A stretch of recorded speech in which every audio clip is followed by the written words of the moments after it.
हमारे घर वालों ने हमें निकाल दिया है। क्यों?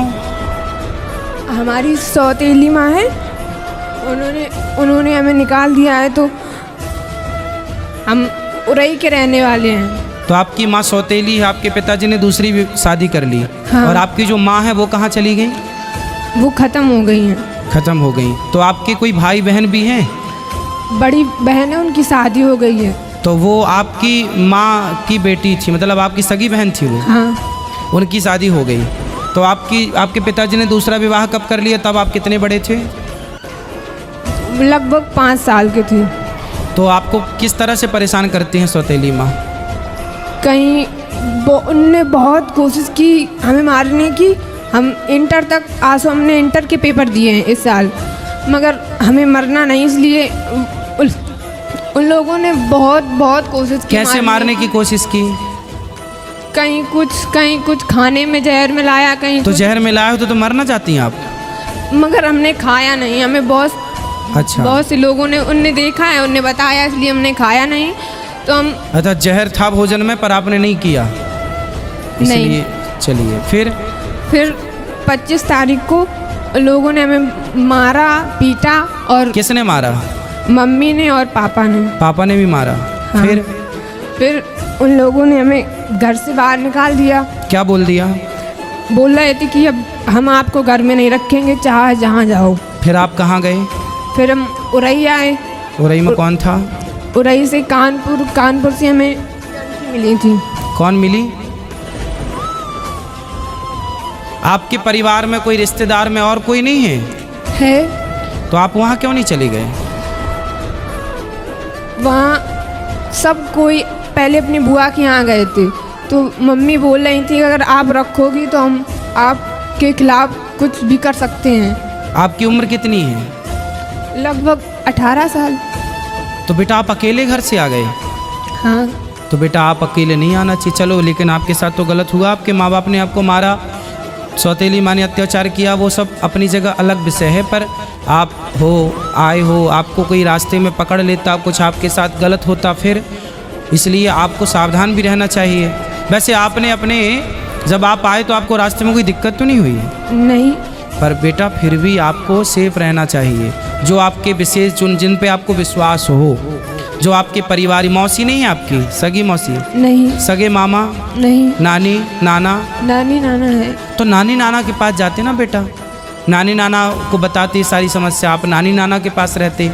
पढ़ाई लिखाई की है आपने? हाँ। तो नानी नाना के पास रह के थोड़ा पढ़ लेते। कहाँ आपकी नानी को ले आते साथ में? आपको इस तरह से भाग के आना बेटा, आना था तो नानी के पास जाना था, नानी को लेके आना था। अकेले देखो ज़माना बहुत अच्छा नहीं है, आप अच्छे आ गए यहाँ, ठीक है, लेकिन ज़माना इतना भी अच्छा नहीं है ना बेटा, अकेले चलने लायक नहीं है। कोई जान जाए कि आप अकेली हो तो आपका पता नहीं किस तरह से लोग, आप किसी के कहने पे कहीं मत चले जाना, ठीक है? और आप नानी को अपना नंबर दे दो, मोबाइल नंबर नानी का, हम नानी को अभी सूचना करवाते हैं।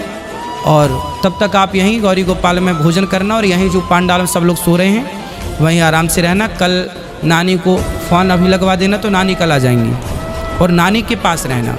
आप मत जाना अपने उन माँ बाप के पास जो आपको प्रताड़ित कर रहे हैं, लेकिन नानी अच्छी है आपकी? नानी ज़्यादा वो नहीं है, बूढ़ी है, उनके पास फ़ोन नहीं है कुछ। और नाना नहीं है, वो खत्म। तो घर में अकेली नानी रहती है? हाँ। फिर उनको कौन खिलाता पिलाता बनाता होता हो? कौन बनाता खिलाता होगा? इतने बस खाना ना बना के खा लेती, बस अकेली रहती। नहीं, जब और बूढ़ी हो जाएंगी तो उनको कौन करेगा सब काम? उनका कौन सहारा है उनका? पता नहीं। आप उनका सहारा बन जाओ, आप उनका सहारा भी बन जाओगी, आप वहाँ रहना भी, और फिर आप पढ़ लिख भी वहाँ लेना। फिर आपकी नानी जहाँ चाहें आपका समय से वो देख लेंगी कि मेरी बेटी का मेरे को ब्याह करना है, वो तुरंत एक अच्छा सा लड़का देख के आपका विवाह करवा देंगी। वो मरने के पहले आपका परिवार सेटल कर देंगी। बूढ़ी तो है ही, अनुभव तो है ही उनको, तजुर्बा जीवन का। आपकी नानी से बेहतर आपका भला अभी वर्तमान में कोई नहीं चाहता होगा। क्यों जी, बात सही है? आपकी नानी से बेहतर, आपकी नानी जितना भला आपका चाहती है और आपकी नानी जितना भला आपका कर सकती है, उतना भला आपका कोई नहीं कर सकता। हर व्यक्ति आपसे कोई ना कोई स्वार्थ से जुड़ेगा, पर आपकी नानी आपसे बिना स्वार्थ की जुड़ी है, और उसे उस बूढ़ी माँ को तुम्हारा सहारा मिल जाएगा और तुम्हें उसका सहारा मिल जाएगा। जी गुरुजी। तो बात समझ में आई? हाँ। तो क्या करना है बताओ? नानी के पास जाना है। हाँ, नानी कहाँ है आपकी? पुकराया गांव है। कहाँ पर है? कानपुर देहात पुकराया। कानपुर के पास। अच्छा, हम आपको कानपुर की बस में बिठा देंगे तो आप कानपुर से फिर अपने नानी घर चली जाओगी? नहीं, कानपुर देहात पुकराया गांव है। अच्छा, तो आप चली जाओगी ना कानपुर से फिर वहाँ? हाँ, आपको सब पता है ना? हमें कानपुर में एक आंटी मिली थी, यही हमको यहाँ अच्छा, ले तो आई। फिर आंटी से बात, आंटी नहीं चाची से बात करो। राधे राधे गुरु। कहाँ से हो मैया, कहाँ से हो? हम यही कानपुर में रहते हैं। अब आपको हम एक जिम्मेदारी दे रहे हैं। हम जिम्मेदारी हम ही इनके साथ, मतलब हम लोग 3-4 लोग परिवार सहित थे, तो ये सेंटर में हमको मिली तो हमने कहा चलो अब इनके रास्ते का किराया, भाड़ा, खाना पीना सब हम देंगे, नहीं, और हमने यहाँ तो से लेके और आप इनकी नानी तक इनको पहुँचाना।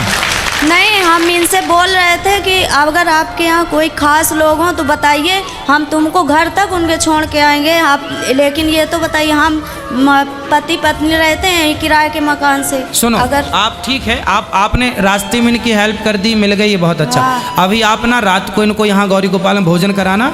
आपने रूम लिया है? कहाँ रुके हो रात, नाइट कहाँ है आप? नहीं, अभी तो जा रहे थे, आज वहाँ से घर जा रहे थे कानपुर। तो आज रात को ही निकलोगे? हाँ, काय से? ट्रेन से निकलेंगे गुरुजी। तो फिर आप लोग ना रास्ते में इसको साथ में ले जाना। हम शुरू से वहाँ से लेके आए हैं, पूरा साथ अभी तक दिया है, और वह सोच रहे हैं कि चलो हमारे साथ चलना, अगर तुम्हारा कोई खास हो नानी तो नानी हाँ, इनको इनकी नानी के घर तक पहुँचाना। हम इनके नानी के घर के अंदर छोड़ के आएंगे, हम ये जिम्मेदारी इतनी ले रहे हैं। हाँ, और सुनो पाठक जी, ये चाची का मोबाइल नंबर ले लो। दे दिया है हमने, इनका भी ले लिया है कि नंबर अपना दे दो, तो कह रही थी हमारी सहेली ने दिया है नंबर। नहीं, आप ना अपना नंबर हमें दे देना, जब ये पहुंच जाएं तो हमें एक फ़ोन लगा देना कि बेटी पहुंच गई, तो हमें थोड़ा तसल्ली हो जाएगी कहाँ पहुंच गई। ठीक, धन्यवाद। ठीक है, सुनो बेटा, एक बार बात कराओ। हाँ तुम्हें कुछ पढ़ना लिखना है? हाँ, क्या पढ़ना है? अभी इंटर के पेपर दिए हैं, अब आगे BA BSc कुछ भी कर सकते हैं। तो फिर आप पढ़ना, और आप पढ़ाई में जो खर्चा आएगा ये आपका भाई उठाएगा। ठीक है, अपनी नानी के पास रहना पर। हाँ और अपनी नानी को मत छोड़ना, बूढ़ी माँ है ना। हाँ। सेवा करना, उसका बहुत आशीर्वाद मिलेगा आपको। और पढ़ाई भी करना, और नानी से प्यार भी करना, नानी की सेवा भी करना, और फिर नानी के कहने पर कोई बढ़िया लड़का हो, नानी की आज्ञा पर, तो शादी भी कर लेना। ठीक जी, है, गुरुजी। और पढ़ाई लिखाई में कोई दिक्कत आए तो मैं आपका कौन हूँ आज से? भाई। हाँ, आपका भाई हूँ मैं। कोई भी दिक्कत आए तो अपने भाई से बोल दिया करो। पाठक जी का नंबर ले लो, कभी हमसे बात करनी हो तो आप बात कर लिया करो। ठीक जी। है, कोई भी दिक्कत हो आप बताया करो। ठीक है, और यूँ आज से घर ना छोड़ना बेटा इस तरह है। जी। हाँ, बहुत गलत बात होती है यूँ घर छोड़ना।